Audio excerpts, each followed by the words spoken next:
C'est pas normal.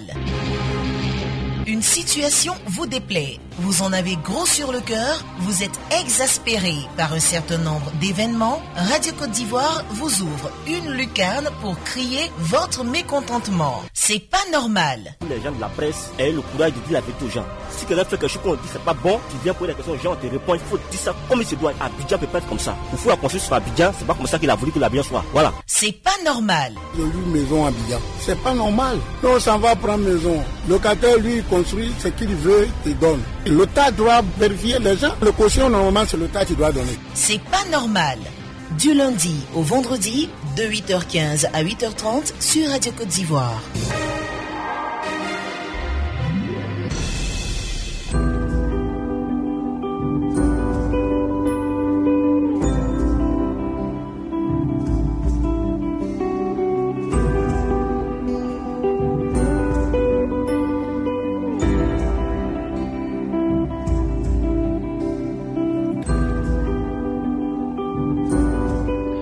« 21 44 48 à 24 27 87. Clémence Cole est au standard et à la technique. Je suis Rachel Le Guen. Nous sommes ensemble pour un quart d'heure pour dénoncer tout ce qui ne va pas dans votre localité. Notre premier intervenant se nomme Tano César. Bonjour à vous. Bonjour madame. Alors vous êtes à Maféré. Est-ce que vous pouvez diminuer un peu votre poste à récepteur s'il vous plaît monsieur? Non, c'est pas de radio. Aïe, on va faire un effort. Alors, quel est le problème? Allô? Oui, je vous écoute. En fait, moi, il y a mon fils qui est... C'est pas normal parce qu'il y a mon fils qui est boursier. Depuis sa classe de 6e, en 6e, ils n'ont pas eu réussi sa bourse. C'est en 5e qu'ils ont réussi sa bourse, le 6e. Ainsi de suite, jusqu'à aujourd'hui, l'enfant est en 3e. Et jusqu'à présent, ils n'ont pas encore reçu la bourse de 4e. Ils n'ont pas reçu la bourse de 4e et 3e. Et ça, c'est pas normal. Et bientôt, ils vont aller au examen, ils feraient les vacances. On ne sait pas quand, est-ce qu'ils auront les... Donc, j'espère le ministère de l'Éducation nationale pour que ce soit fait, quoi. Alors, il y a un retard dans le versement de la bourse, c'est ça? Oui. Depuis qu'il est en 6e, il est boursier. La 6e n'a pas eu la bourse de 6e. C'est en 5e qu'il a pu toucher la bourse de 6e. Et c'est un retard, vous voulez dire? Oui. D'accord. Donc, aujourd'hui, vous demandez aux autorités de régler le problème, c'est ça? Oui, de reverser le bourse. Parce qu'après la 3e, il y a les élèves partis du pays. D'accord, monsieur Tano César, on a compris l'essentiel de votre message. Malheureusement, le son n'est pas très très bon. On va vous lâcher pour un autre intervenant. Il se nomme Saint-Michel. Oh là là, 20 21 44 48 à 20 24 27 87.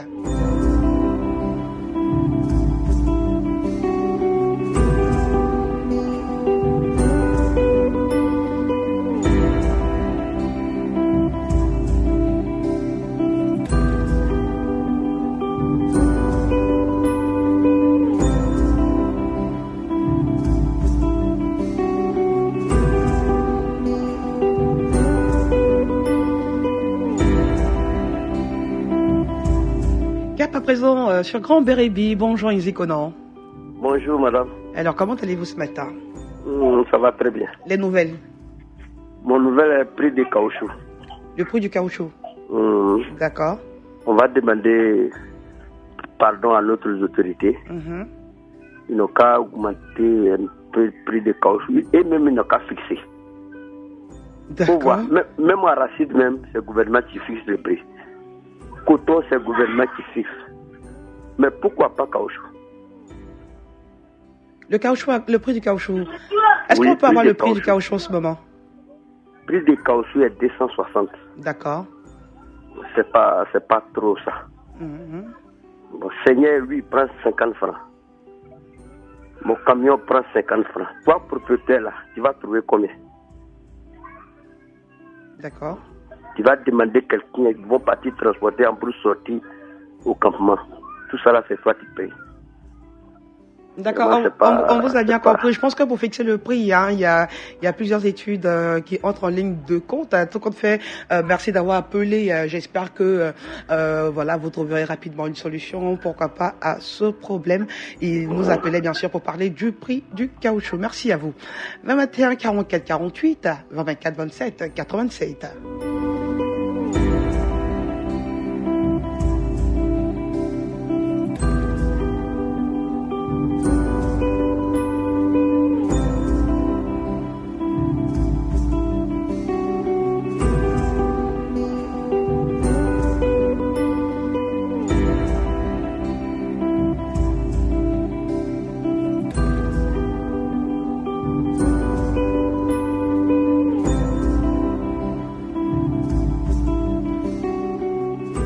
Kofi Caliste. Oui. Bonjour. Bonjour, madame. Vous êtes sur Radio Côte d'Ivoire en direct, nous vous écoutons. Oui. Bon, écoutez, c'est pas normal. D'accord. Comme je pense que avant, quand les matchs, surtout la Champions League africaine, cette année par exemple, la fête, quand la fête joue, aucune diffusion à la radio. Quand le WAC joue, aucune diffusion à la radio. Or qu'avant, c'était pas comme ça. Et puis quand on prend aujourd'hui la Champions League européenne, autant tous les matchs étaient au moins depuis les huitièmes de finale, c'était en direct sur la télévision. Mais aujourd'hui, rien. Moi-même, j'ai été étonné quand Racing Temps dit par exemple, les Ivoiriens ont suivi la finale de la Champions League. Je me suis posé la question, mais les Ivoiriens ont suivi la finale de la Champions League sur quelle télévision? C'est pas bien. Or, nous savons que la télévision de M. Alassane Ouattara, qui a mis une télévision, quand on regarde maintenant, toutes les émissions, surtout le JT, vraiment c'est très joli. C'est comme, par exemple, une émission européenne. J'ai parlé du plateau. Il y a tout fait, donc il faudrait de tout suivre. Quand on parle de l'émergence, tout ça aussi, ça fait pas de l'émergence.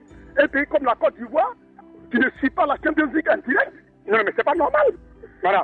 Donc, M. Kwaku Kofi, oui. Vous souhaitez qu'on diffuse les matchs, tous les matchs, sinon les matchs ivoiriens même, à la télévision et à la radio. C'est cela? Voilà. D'accord. Je parle des rendez-vous internationaux. Parce que quand on parle de la Champions League européenne, ça c'est des choses internationales. Maintenant, quand on parle des matchs de Coupe d'Afrique, la FEC se déplace. Aucun journaliste de la radio ne diffuse. Le WAC se déplace. Aucun journaliste de la radio. C'est pas normal. Alors qu'il y a 56 ans, tous les matchs, moi par exemple, quand on parle du stade de Weri, le stade de Touroulélé, c'est passé avant, tous les matchs étaient diffusés. Mais aujourd'hui, rien. C'est pas normal. D'accord. On vous a bien compris, Monsieur Kwaku Kofi, qui est très fâché. On vous comprend, c'est votre radio, puis également la télé, c'est votre télé. En tout cas, sur Radio Côte d'Ivoire, on fait tout ce qu'on peut pour vous donner les informations en temps réel. Merci de nous faire confiance. Je pense que nos supérieurs sont à l'écoute et voilà, pourront trouver, bien sûr, une solution à votre problème. Merci à vous, Monsieur Kwaku Kofi. Benjamin Kofi. Oui, madame. Bonjour. Allô. Oui, la population ivoirienne peut souffrir un ouf de soulagement. Compte tenu de la nouvelle loi qui vient d'être votée par nos députés, membres de la commission des affaires sociales à propos de l'allocation des loyers au plan national. Désormais, il s'agira de 2 mois de caution et de 2 mois de loyer. Or, par le passé, les propriétaires fixaient les prix de manière anarchique, désordonnée, allant parfois à 10 mois. Ce n'est pas normal pour un pays organisé comme la Côte d'Ivoire. Cette situation pesait énormément sur les bourses des douaniers, surtout les plus défavorisés. C'est pourquoi je salue à sa juste valeur cette décision gouvernementale. Cela va contribuer à diminuer la vie chère. Ma grande satisfaction est que ceux qui n'obéiront pas subiront la rigueur de la loi, allant même jusqu'à faire la prison. Bravo pour l'État ivoirien. Merci beaucoup, Benjamin Kofi. Merci beaucoup. Donc, c'est 2 mois de caution et 2 mois d'avance sur le loyer, bien sûr, pour la nouvelle loi. On va dire maintenant, il faut qu'il y ait un suivi. C'est cela, Benjamin Kofi? C'est ça. D'accord. Je pense que cette fois-ci, l'État ira jusqu'au bout. Pour preuve, l'interdiction de la fabrication des sachets plastiques existe bel et bien encore. Sinon, après quelques années de la prise de cette mesure salutaire, l'on ne devait plus voir ces sachets traîner dans le marché. Alors, il ne suffit pas de voter des lois et ne pas les mettre en application. Je vous remercie. Merci beaucoup, Benjamin Kofi. Iré Armand. Oui. Iré Armand, bonjour. Bonjour, madame. Alors, vous nous appelez de Touba. Oui. Mais vous voulez dénoncer un problème à Boaké. Oui, tout à fait. Nous vous écoutons. Merci, madame. Merci pour la radio Côte d'Ivoire. Voilà des mois. Il n'y a pas une goutte d'eau dans le robinet à Boaké. Nous sommes dans un pays où on parle de croissance à combien de chiffres? La simple denrée vitale qui est l'eau. Aujourd'hui, à Boaké, on ne boit pas. Qu'est-ce qui se passe? Nous allons à l'émergence. Une grande ville La deuxième capitale de la Côte d'Ivoire, Bouaké, n'a pas d'eau.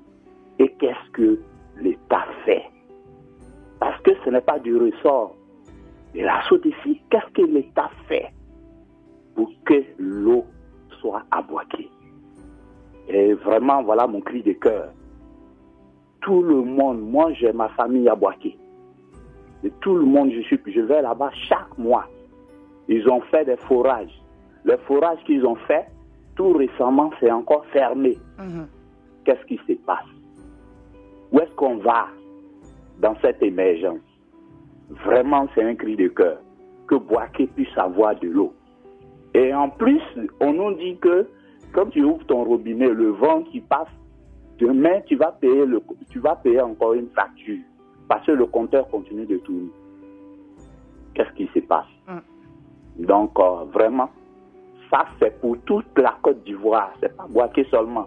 Et à Touba, ici, j'ai appris encore au dîner. On va aller rapidement, les femmes aussi vont dans les marigots pour la pénurie d'eau. Qu'est-ce qui se passe? La simple eau, qui n'est que la source vitale pour l'homme. On peut vivre même sans courant, mais l'eau, quand même. Et on dit on va à l'émergence. Vraiment.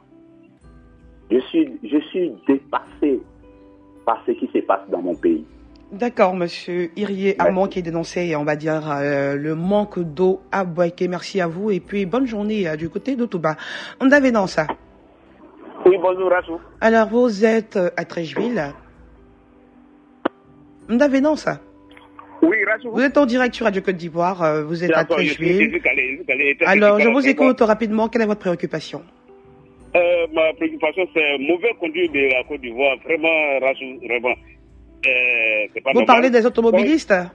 Oui. D'accord. C'est-à-dire que les gens viennent en sens inverse, alors qu'il faut appliquer une loi simplement pour, comme je disais d'habitude, il faut sanctionner. C'est-à-dire, il fait accident avec toi, il y a au moins un mois de retrait de permis, il ne roule pas, un mois il ne roule pas, et puis vous avez une semaine, puisque l'accident ça se provoque.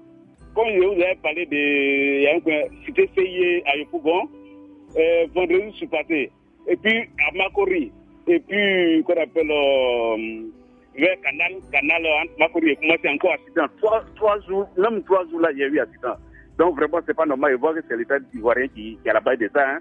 À part ça, puisque si on veut copier sur les Européens, on n'aura pas ça. C'est ça. Vous pensez que c'est l'État qui est à la base de tout ça? Oui, Rachel, moi je suis. Et quelle est la responsabilité des automobilistes? C'est la responsabilité des automobilistes. Parce qu'on dit de rouler doucement. Vous voyez, non? Pourquoi tu veux venir en sens inverse? Si tu viens en sens inverse, tu fais accident.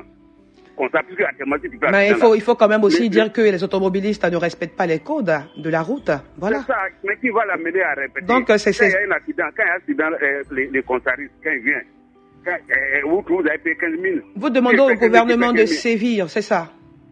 Pardon? Vous demandez au gouvernement de sévir, de punir maintenant, oui, c'est ça? C'est pas aux aides, pas. C'est au gouvernement qui peut. C'est Alassane Ouattara même qui peut prendre ces décisions-là, ou bien son ministre des Transports, ou bien quoi qui peut prendre ces transports pour que ça fait. Il y a déjà une loi dans ce sens-là. Je pense que ce que vous demandez est normal, donc de sévir pour éviter des accidents et surtout en saison des pluies. Voilà, c'est dangereux tout ça. Merci à vous, Nda Vénance, et puis bonne journée là-bas, Treichville. Gueux Eugène, vous êtes notre dernier intervenant. Nous vous écoutons. Bonjour. Oui, bonjour, madame. Alors, qu'est-ce qui ne va pas à Danane? Oui, à Danane, nous avons nos forêts classées. Avant la guerre, nos parents ont gardé la forêt jusqu'à ce que la guerre arrive. Mais aujourd'hui, ce n'est pas la peine. Quand vous avez la forêt est devenue pratiquement un champ de cacao.